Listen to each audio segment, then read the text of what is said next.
ডুডি তখন নিচের তলায় ভয়ে ভয়ে যাচ্ছে। সেখানে যাওয়ার পর সে লক্ষ্য করে কোনো এক অজানা অদ্ভুত কেউ সেখানে রয়েছে। এদিকে তার পেছনেও ছিল।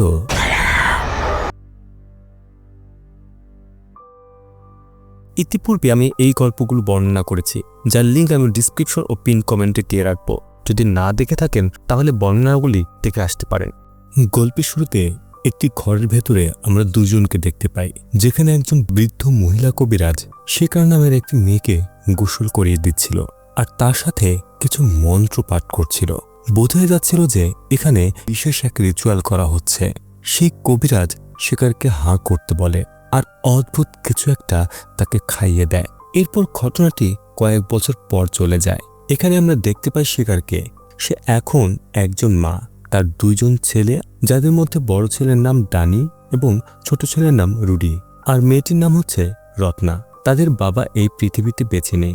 একদিন শেখার ছোট ছেলে রুডির চশমা ভেঙে গিয়েছিল আর তার বড় ভাই ডানি একটা নতুন চশমা তার জন্য এনে দেয়। এতে তার ছোট ভাই খুব খুশি হলে তার মা মোটেও খুশি ছিল না। এদিকে রত্না যখন তার মোবাইল নিয়ে স্কুলে যাচ্ছিল তখন তার বড় ভাই ডানি বিষয়টা খেয়াল করে আর তাকে একটু শাসন করতে চায়। এরপর রত্না ডুডি স্কুলে যাওয়ার পরে আমরা দেখতে পাই ডানি খাবার খাচ্ছিল। তখন তার মা শেখার বলছিল, আমি বারবার তোমাকে সময় দিতে পারবো না, তোমাকে অনেক সময় দিয়েছি। আমি জানি তুমি শুধু একটা দোকান খুলতে চাও যেখানে তুমি তোমার বন্ধুদেরকে নিয়ে রাত দিন আড্ডা দিতে পারবে। শেখার তখন এটাও বলে, তুমি তোমার জীবন বুঝে নাও। ডানি তখন জিজ্ঞেস করে এর মানে কি? তখন তার মা বলে, আমি চাই তুমি এই বাড়ি থেকে চিরতরে বের হয়ে যাও। আমি চাই না তোমার মতো আমার বাকি ছেলেমেয়েরা এমন লাফাঙ্গা হোক। ডানি যখন খুবই মন খারাপ করে আর বলে, ঠিক আছে আমি চলে যাচ্ছি, আমি একদিন তোমার সাহায্য ছাড়াই সফল হয়ে দেখাবো। এটা বলে সে সেখান থেকে বের হয়ে আসে। সে যাওয়ার পরে অবশ্য শেখার কষ্ট পায়। দেখতে দেখতে অনেকটা সময় কেটে যায়। আমরা দেখতে পাচ্ছিলাম শেখার বাজারে গিয়ে শাকসবজি, মাছ এগুলো কেনাকাটা করছিল। তার একটা হোটেল রয়েছে আর এই হোটেলের জন্য মূলত সে বাজার করতে গিয়েছিল। এদিকে স্কুল ছুটি হওয়ার পরে রত্না বাড়ি ফেরার সময় একটা ছেলের সাথে দেখা করে। তাদের মেলামেশাতে আমরা বুঝতে পারি দুজন দুজনকে অনেক পছন্দ করে। এরপরে ড্যানিকে দেখি, যে একটা ওয়ার্কশপের মধ্যে কাজ করত। সেখানে তখন তার বস দাদা আসে আর তাকে এই মাসের স্যালারিটা দেয়। স্যালারি যখন ড্যানি চেক করে তখন সে দেখতে পায় এখানে তার স্যালারি থেকেও অনেক বেশি টাকা রয়েছে। সে তখন জিজ্ঞেস করে এত টাকা কিসের জন্য? তখন তার মালিক দাদা তাকে বলে, এটা তুমি রেখে দাও, এটা তোমার পারিশ্রমিক। তুমি যবে থেকে আমার এখানে কাজ করা শুরু করেছ তারপর থেকে আমার কাজের অনেকটা উন্নতি হয়েছে। সেদিন সন্ধ্যার সময় ছোট্ট ডুডের পানির পিপাসা পায়।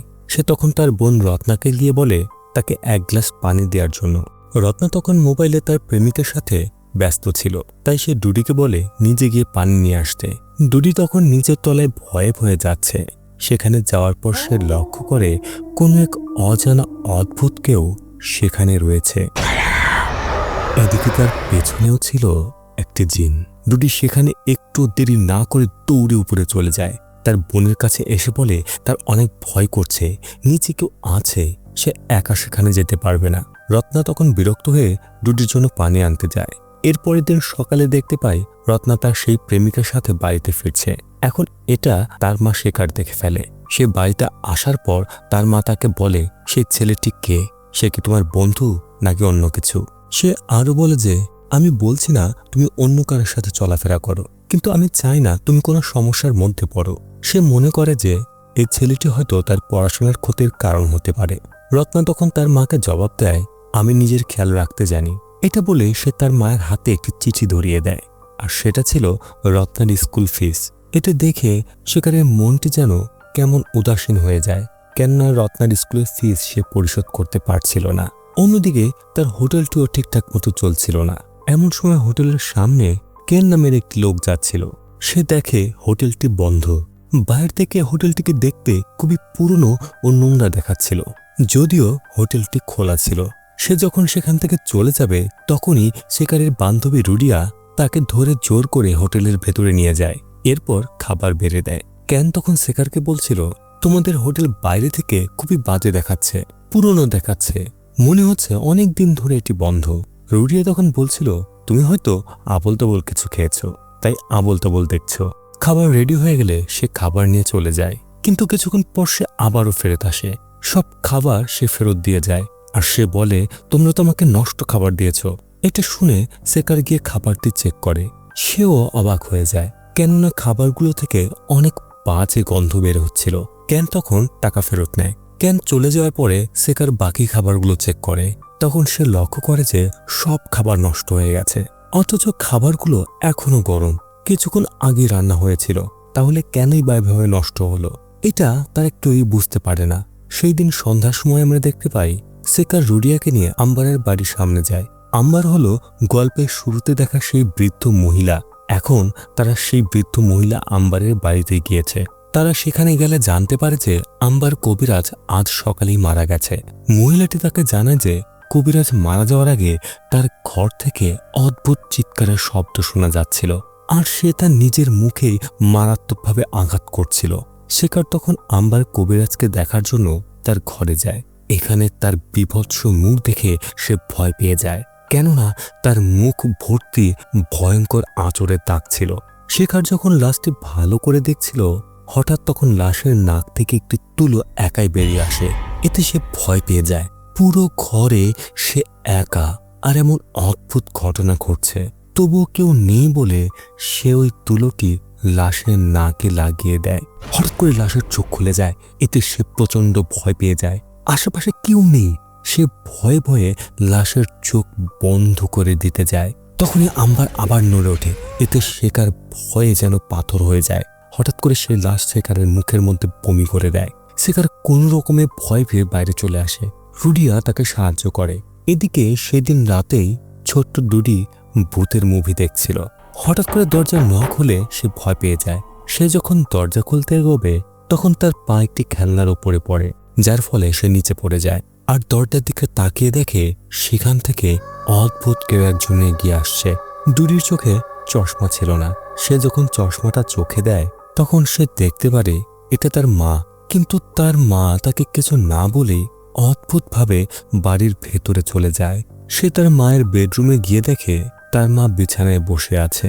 সে যখন আশেপাশে দেখছিল, হঠাৎ করে তার মা তার সামনে চলে আসে আর বলে, দরজা বন্ধ করে দাও। ভয় পেয়ে দৌড়ে তার বোন রত্নার কাছে গিয়ে বলে তার মা বাড়িতে এসেছে, কিন্তু সে কেমন যেন অদ্ভুত ব্যবহার করছে। সে বলছিল মা যখন বাড়িতে আসে তখনই তার কপালে চুমু খায়, কিন্তু আজকে সেটা সে করেনি। ঠিক তখনই দরজায় আবার কেউ নক করলে এবার সে আরো ভয় পেয়ে যায়। তখন তার বোন বলতে থাকে, এই জন্য তোমাকে ভূতের সিনেমা দেখতে নিষেধ করি। এরপর তারা দুজনে মিলে যখন দরজা খুলে দেখে তার মা বাড়িতে এসেছে। শেখার তখন ডুডির কপালে একটি চুমু দেয়, এরপর ঘরে যায়। এটা দেখে রত্না ডুডিকে বলে, তুমি না বললে মা চলে এসেছে, তাহলে এখন কে এলো? এতে ডুডি অবাক হয়ে যায়।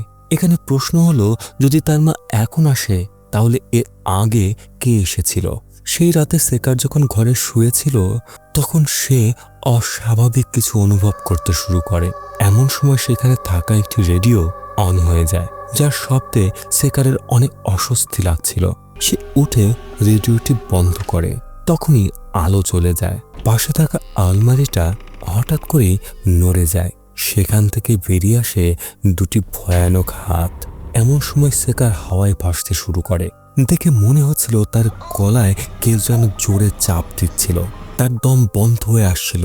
ঠিক তখনই সেই অদ্ভুত শক্তি তাকে জোরে আছাড় মারে। এমন সময় তার ঘুম ভেঙে যায়। আসলে এটা তার দুঃস্বপ্ন ছিল। পরের দিন শেখার রত্নার স্কুলে যায়। সেখানে গিয়ে সে স্কুলের ফিস জমা দেয়। ইতিমধ্যে 3 মাসের ফি জমা পড়ে গেছে। তখন সেখান থেকে তাকে জানানো হয় স্কুলের ফিস তো ভরা হয়ে গিয়েছে। এরপর সে তার বড় ছেলে ডানিকে ফোন করে আর বলে, তুমি কি রত্নার স্কুলের ফিস দিয়ে দিয়েছ? ডানি তখন বলে, হ্যাঁ, সে টাকা দিয়ে দিয়েছে। আর সে টাকা দিতে পারবে কারণ সে এখন একটা ভালো জব করে। শেখার তাকে বলে যে আশা করি সে জবটা কোনো খারাপ জব হবে না। এটা বলেই সে ফোন রেখে দেয়। সেদিন শেখারের হোটেলে কাস্টমার দিয়ে ভরা ছিল আর রোডিয়া খাবার পরিবেশন করছিল। শেখার তার হোটেলে আসার পথে এক মহিলা তাকে জিজ্ঞেস করে, কাল কেন হোটেল বন্ধ ছিল? এখন এটা শুনে শেখার বলে, না, কাল তো খোলাই ছিল। সে মহিলা তাকে বলে সে কালকে খাবার আনতে গিয়েছিল, কিন্তু অনেক চেষ্টা করেও সে খাবার আনতে পারেনি, কেননা দোকান বন্ধ ছিল। এখন এটা শুনে শেখার তাড়াতাড়ি করে হোটেলে গিয়ে পৌঁছায়। বাইরে থেকে তার হোটেল দেখে তার মাথা নষ্ট হয়ে যায়। দেখে মনে হচ্ছিল অনেকদিন যাবৎ হয়তো কেউ এখানে আসেইনি। বাইরে ইঁদুর ঘোরাফেরা করছিল, পুরোটা জায়গা নোংরায় ভরেছিল। এরপর সে যখন ভেতরে ঢুকে তার চোখ কপালে উঠে যায়, কেননা সেখানে যারা খাওয়া দাওয়া করছিল তারা সবাই যেন এক একটা জীবন্ত লাশ। রুডিয়া এসে তাকে বলছিল আজকে কাস্টমার দিয়ে পুরো হোটেলটি ভরা। আরো অদ্ভুত বিষয় হলো সে কিছু পাতা নিয়ে বলছিল এই দেখো আজকে কত টাকা বিক্রি হয়েছে। এরপরে তারা একটি কবিরাজের বাড়িতে যায়। সেখানে গিয়ে সে কবিরাজকে বলে তাদের হোটেলের ব্যবসা আজ 3 মাস ধরে খুবই খারাপ যাচ্ছে, আমাদের সাহায্য করুন। এরপর কবিরাজ একটি মন্ত্র পাঠ করে, সাথে সাথেই শেখারের ভেতরে কিছু একটা ভর করে। সেই কবিরাজ তাকে জিজ্ঞাসা করে তুমি কে? এখানে শেখারকে ভর করেছে এক ভয়ঙ্কর জিন। চোখগুলো তার অস্বাভাবিক হয়ে যায়। সে হেসে হেসে বলতে থাকে তার নাম নেবাঙ্গি, আর তুই যদি বেঁচে থাকতে চাস তাহলে এসব থেকে দূরে চলে যা। তখনই সেই জিনটি আরো জোরে জোরে চিৎকার করতে শুরু করে। এতে সেই কবিরাজ নিচে পড়ে যায়। কবিরাজ পুনরায় উঠে শেখারের ভেতরে থাকা সেই জিনটাকে তাড়িয়ে দেওয়ার চেষ্টা করে। কিছুক্ষণের মধ্যেই সে স্বাভাবিক হয়ে যায়। তার জ্ঞান ফিরে আসলে কবিরাজ জানায় সে অনেকদিন আগে একটি জিনের সাথে চুক্তি করেছিল যার নাম হলো নেবাঙ্গি, আর সেটা ছিল একটি খারাপ মানুষের কারেন জিন। যে ওই জিনকে ডেকেছিল সে সবসময় জিনকে শান্ত রাখার জন্য তাকে কিছু না কিছু দিয়ে খুশি রাখত। আর যেহেতু সেই ব্যক্তি মারা গিয়েছে, অর্থাৎ সেই বৃদ্ধ মহিলার কথা বলা হচ্ছিল, তার মৃত্যুর ফলে এই জিনকে শান্ত করার মতো এখন আর কেউ নেই। এই জন্য জিনটি রেগে এখন শেখারের পরিবারকে ধ্বংস করে দিতে চায়। শেখার জিজ্ঞাসা করে এখন সে কি করবে। কবিরাজ বলে যত দ্রুত সম্ভব সেই জিনের পিল, অর্থাৎ বৃদ্ধ মহিলা যেই জিনিসটি শেখারকে খাইয়ে দিয়েছিল সেই জিনিস তার শরীরের ভেতর থেকে বের করে ফেলতে হবে। এটা না করলে জিন তার শরীর পুরোপুরিভাবে বশ করে নেবে। কবিরাজ এটাও বলে দেয় যে এই কাজটি তার দ্বারা করা সম্ভব নয়, তার এত ক্ষমতা নেই। এটা সেই করতে পারবে যে এই জিনকে ডেকেছিল, আর তা না হলে তার থেকেও শক্তিশালী কাউকে লাগবে। পরের দৃশ্যে আমরা দেখি শেখার ও রোডিয়া আম্বার কবিরাজের বাড়িতে পুনরায় এসেছে। তারা লক্ষ্য করে জানালার ফাঁকে কেউ দাঁড়িয়ে আছে, কিন্তু রুডিয়া সেখানে কাউকেই দেখতে পায় না। শেখার যখন সেই ঘরের মধ্যে যায় তার পেছনেই চলে আসে সেই ভয়ঙ্কর জিন। ওদিকে রত্না তার বয়ফ্রেন্ডের বাড়িতে গিয়েছে। সেখানে হঠাৎ করে তার বয়ফ্রেন্ড রত্নাকে ধরে ফেলে, কিন্তু রত্না এসব কিছু চাচ্ছিল না। সে তার বয়ফ্রেন্ডকে ধাক্কা দিয়ে সেখান থেকে চলে আসে। সেই দিন রাতে রুডিয়া যখন শেখারকে বাড়িতে নিয়ে আসে, দরজা খোলার পরে রত্না ও ডুটি দেখতে পায় শেখার একদম স্থির, কোনো রকম কথা বলছিল না। সে যখন ঘরে ঢুকছিল ছোট্ট ডুটি তার পেছনে সেই জিনটিকে দেখতে পায়। এটা দেখে সে ভয় পায় আর তার বোনকে বলে মায়ের পেছনে সে ভয়ানক কিছু একটা দেখেছে। তার কথা রত্না কোনোভাবেই পাত্তা দিচ্ছিল না। তখনই বাথরুমে পানি পড়ার শব্দ শোনা যায়। সেখানে গিয়ে তারা দেখতে পায় শেখার তার শরীরে অনবরত পানি ঢেলে যাচ্ছে আর বলছে তার শরীর নাকি চলে যাচ্ছে। সে তার শরীর চেক করে দেখে তার পুরো শরীর আগুনে পুড়ে যাওয়ার মতো ফোসকা পড়ে যাচ্ছে। এটা দেখে রত্না ডুডিকে বলে টাওয়াল নিয়ে আসতে। বাচ্চা ছেলেটি টাওয়াল নিয়ে আসার সময় দেখে টাওয়ালটি কেউ পেছন থেকে ধরে আছে। সে ধীরে ধীরে পেছনে তাকাতেই দেখে এক ভয়ঙ্কর কিছু একটা সেখানে দাঁড়িয়ে আছে। সে ভয়ে এক দৌড় দেয়, যার ফলে রত্নার সাথে ধাক্কা খায়। সে রাতেই আমরা দেখতে পাই সেতারের পুরো শরীর অদ্ভুত ক্ষত তৈরি হয়ে গেছে। রত্না তার শরীরে মলম লাগিয়ে দেয়, তাকে কিছু খাবার খেতে দেওয়া হয়, কিন্তু সে সাথে সাথে বমি করে। রত্না ডুডিকে তার ফোন নিয়ে আসতে বলে। ডুডি সেখানে একা যেতে ভয় পাচ্ছিল। ডুডি যাচ্ছিল না দেখে রত্না নিজেই যায় ফোন আনার জন্য। রত্না তার বড় ভাই ড্যানিকে ফোন করে, কিন্তু ড্যানি ফোনটা রিসিভ করছিল না, কেননা সে নামাজ পড়ছিল। তাই রত্না তার মায়ের কাছে ফিরে আসে। এমন সময় পাশে শুয়ে থাকা ডুডি অদ্ভুত আচরণ করতে শুরু করে।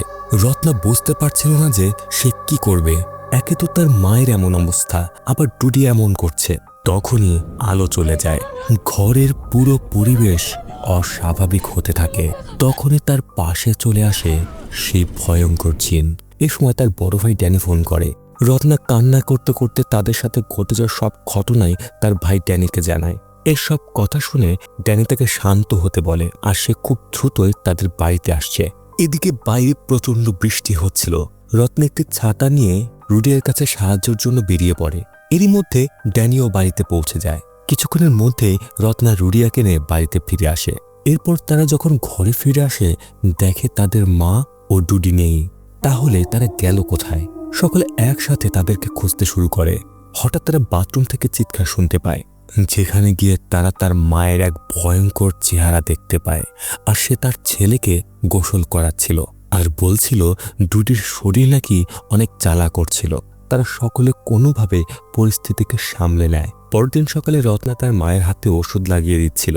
এ সময় ড্যানি রত্নাকে বলে সে তাদেরকে ছেড়ে আর কখনোই যাবে না। এটা বলে সে খাবার আনতে যায়। এই সময় রত্নার ফোনে তার বয়ফ্রেন্ড কল করে আর মেসেজে লেখা ছিল যে বাড়ির সামনে সে দাঁড়িয়ে আছে। রত্না বাইরে এলে বয়ফ্রেন্ড জিজ্ঞাসা করে সে তাকে ইগনোর কেন করছে। রত্না তাকে বলে, তুমি কি জানো না আমি কেন এমন করছি? আমি তোমাকে ক্ষমা করে দিয়েছি, কিন্তু আমি তোমার সাথে আর থাকতে চাই না। রত্না তাকে সেখান থেকে চলে যেতে বলে। এ সময় তার বয়ফ্রেন্ড রত্নার একটি ঘনিষ্ঠ মুহূর্তের ছবি দেখিয়ে তাকে ব্ল্যাকমেল করতে শুরু করে। রত্না তাকে অনুরোধ করে সে যেন ছবিটি ডিলিট করে দেয়। সে সময় খাবার নিয়ে তার ভাই ফিরে আসে। ড্যানি এসে তার বয়ফ্রেন্ডকে মারতে শুরু করে। ড্যানি ও রত্না তাকে সেখান থেকে চলে যেতে বলে। সেই দিন রাতে সিকার তার সন্তানদের বলছিল, তোমাদের বাবা যখন মারা গিয়েছিল তখন তোমাদের বাবাকে ছুঁয়ে আমি প্রতিজ্ঞা করেছিলাম তোমাদের খেয়াল রাখবো, কোনোভাবে তোমাদেরকে কষ্ট পেতে দেব না। সেই সময় আমরা খুবই গরিব ছিলাম। তখন আমি ভালোভাবে চলার জন্য আম্বার কবিরাজের কাছে যাই। সেই কবিরাজ আমাকে মন্ত্রযুক্ত কিছু একটা খাইয়ে দিয়েছিল, যার ফলে আমি জিনের সাথে চুক্তি করি আর সেই জিন আমাকে সবসময় সফল হতে সাহায্য করবে। বিনিময়ে সেই কবিরাজ আমার কাছ থেকে টাকা নিয়েছিল আর বিশেষ রিচুয়াল করে সেই জিনের মাধ্যমে আমাকে সফল হতে সাহায্য করত।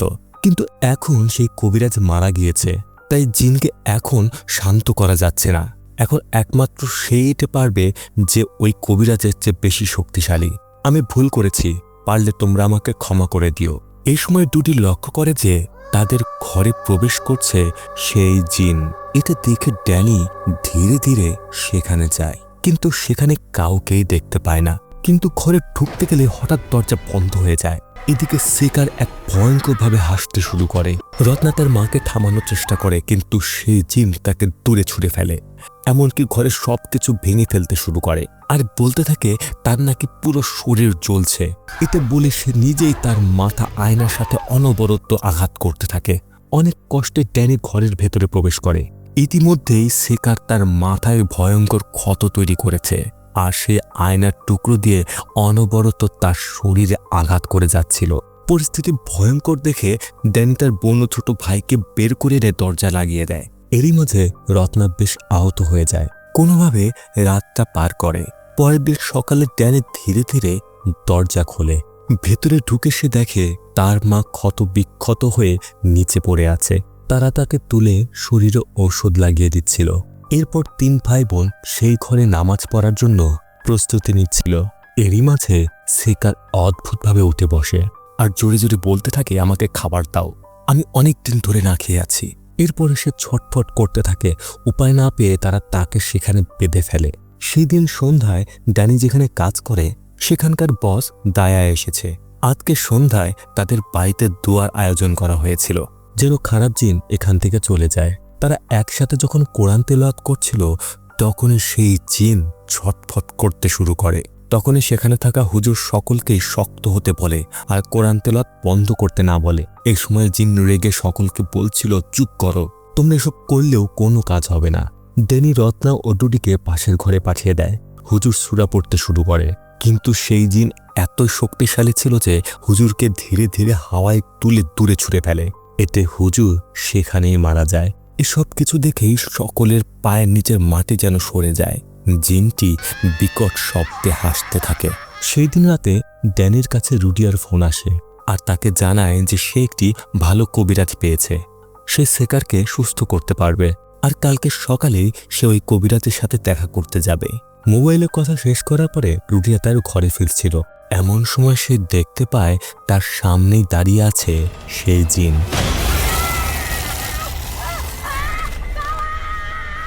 রুডিয়া বাঁচার জন্য দৌড়ে বাড়ির ভেতরে চলে যায়, কিন্তু সেই জিন তাকে মেরে ফেলে।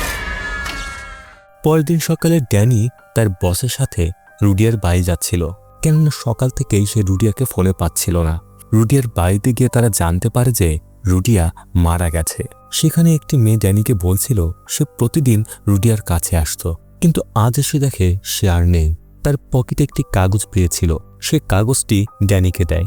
এই কাগজের ভেতরেই ওই কবিরাজের ঠিকানা লেখা ছিল। এরপরেই সেকারকে নিয়ে তারা ওই ঠিকানার উদ্দেশ্যে রওনা হয়ে যায়।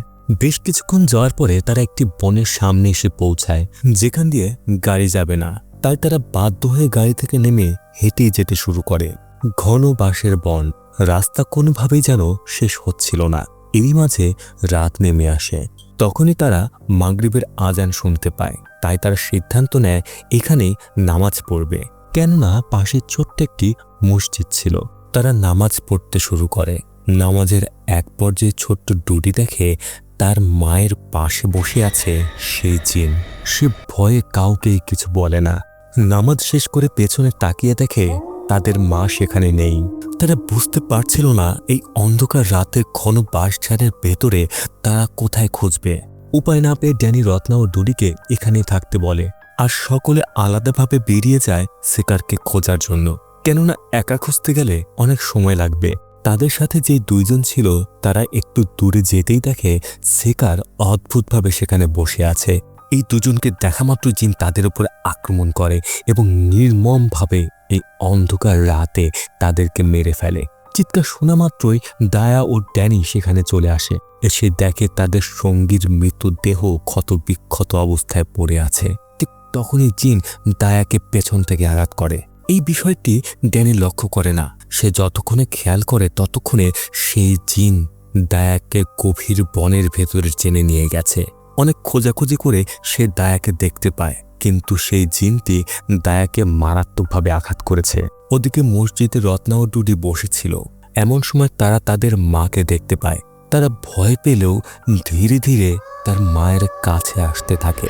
হঠাৎ সেই জিন তাদের উপরে আক্রমণ করে। প্রাণ বাঁচানোর জন্য তারা দ্রুত সেখান থেকে পালাতে শুরু করে, কিন্তু এক পর্যায়ে ডুডি পড়ে যায়। এদিকে জিনটিও সেই বাচ্চা ছেলেটিকে নিয়ে যাচ্ছিল। এরই মাঝে ড্যানি সেখানে চলে এসে ডুডিকে ছাড়িয়ে নেয়, আর জিন ড্যানির উপরে আক্রমণ করে। ড্যানি কোনোভাবেই নিজেকে ছাড়াতে পারছিল না।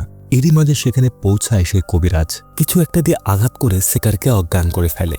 এরপর তারা সকলেই ওই কবিরাজের আস্তানায় চলে যায়। সে সকলের হাতে একটি পানি দিয়ে বলে দোয়া পড়ে পানিটি মুখে লাগাতে। মুখে পানি লাগানোর সাথে সাথেই তারা দেখে তাদের মায়ের জায়গায় সেখানে এক ভয়ঙ্কর জিন। কবিরাজ তাদেরকে জানায় যে যদি তারা তাদের মাকে বাঁচাতে চায় তাহলে তার মায়ের শরীরের ভেতর থেকে কালো জাদু করা সেই খাবার বা ট্যাবলেটটি বের করতে হবে। কবিরাজ ড্যানিকে বলে এই প্রক্রিয়ার জন্য তাকে এমন একটি নারিকেল নিয়ে এসে দিতে হবে যেটা ওই গাছে একটি ধরেছিল, আর যে বৃদ্ধ মহিলা কালো জাদু করে সেকারকে এমন করে দিয়েছিল সেই মহিলার কবরের মাটি প্রয়োজন, আর এই দুইটা জিনিস আজকে রাতের মধ্যেই নিয়ে আসতে হবে। ড্যানি যখন যাচ্ছিল তখন কবিরাজ পবিত্র পানি দেয় আর বলে তুমি যে কাজটি করতে যাচ্ছ সেটার জন্য অনেক বিপদ তোমার সামনে আসবে, অনেক ভয়ঙ্কর কিছু তোমার সামনে চলে আসতে পারে, তখন এই পানি তোমাকে সাহায্য করবে। এরপরে ড্যানি আম্বার কবিরাজের বাড়িতে যায়। সেখানে থাকা মানুষদেরকে জিজ্ঞাসা করে ড্যানি সেই কবিরাজের কবরের কাছে পৌঁছে যায়। সে যখন ওই মাটি নিচ্ছিল তখন সে অদ্ভুত একটি কণ্ঠ শুনতে পায় যে বলছিল এই মাটি নিও না, তাহলে তোমার অনেক ক্ষতি হবে। কিন্তু ড্যানিকে মাটি নিতেই হবে। সে মাটি নেওয়ার সময় দেখে মাটির জায়গা সেখানে আছে অসংখ্য পোকা। এটা দেখেই সে অনেক ভয় পেয়ে যায়, তবুও সে মাটি তোলা বন্ধ করে না। এরই মাঝে তার চতুর্দিকে চলে আসে অনেকগুলো আত্মা। সে দ্রুত ওই পানি বের করে কবরে ছিটিয়ে দেয়। সাথে সাথে সবকিছু স্বাভাবিক হয়ে যায়। মাটি সে তুলে নিয়েছে, কিন্তু এখন ভাবতে থাকে সেই বিশেষ নারিকেল কোথায় পাবে। এরই মাঝে তার মা সেখানে এসে দাঁড়ায়। সে বুঝতে পারছিল না তার মায়ের মতো দেখতে এটিকে। আসলে এটি ছিল তার মায়ের কারেন জিন, যে জিনটি ভালো ছিল। এই জিনই তাকে সেই বিশেষ নারিকেল গাছের কাছে নিয়ে যায়। নারিকেল পেয়ে ড্যানি অনেক খুশি হয়ে যায়। ওদিকে সেকার পুনরায় ছটফট করতে শুরু করে আর কবিরাজকে বলে সে যেন এসব কিছু থেকে দূরে থাকে, তা না হলে সেও মারা যাবে।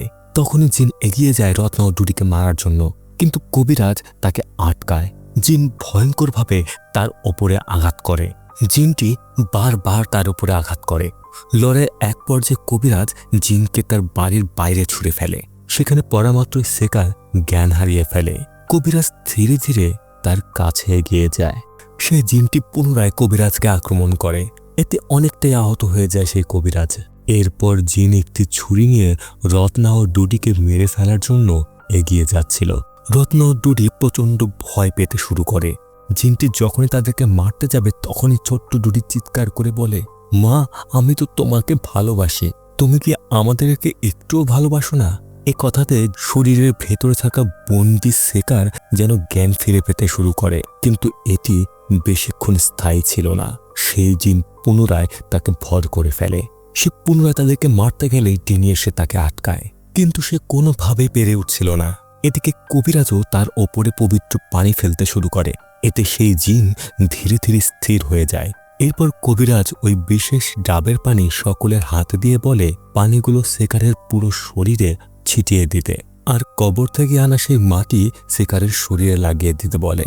তিনজন একসাথে এটাই করে। ধীরে ধীরে সেকার তার জ্ঞান ফিরে পায়। কবিরাজ সেই ডাবের পানি সেকারকে খাইয়ে দেয়। এখানে সেকার ড্যানির কাছে ক্ষমা চাচ্ছিল আর বলছিল, আমি ভুল ছিলাম, তুমি সঠিক ছিলে, তুমি খুব ভালো ছেলে, একদিন অনেক বড় হবে, তুমি তোমার ইচ্ছে মতো জীবন চালিয়ে নাও। ড্যানি কান্না করতে করতে বলে, আমি আর কখনোই বাড়ি ছেড়ে যাব না, তুমি বললেও যাব না। কিন্তু ততক্ষণে সেকার সেখানেই মারা যায়। কিছুদিন পর আমরা দেখি ড্যানি ও রত্না সেই হোটেলটি ভালোভাবে সামলে নিয়েছিল। এরপর রত্না যখন আমাদের দিকে তাকায়, তার চোখ দেখে আমরা বুঝতে পারি যে এখন সেই জিন। গল্পটি কেমন লাগলো অবশ্যই কমেন্টে লিখে জানাবেন। এমন আরও গল্প দেখতে চাইলে চ্যানেলটি সাবস্ক্রাইব করে রাখবেন। আরে হ্যাঁ, একটা লাইক দিতে ভুলবেন না।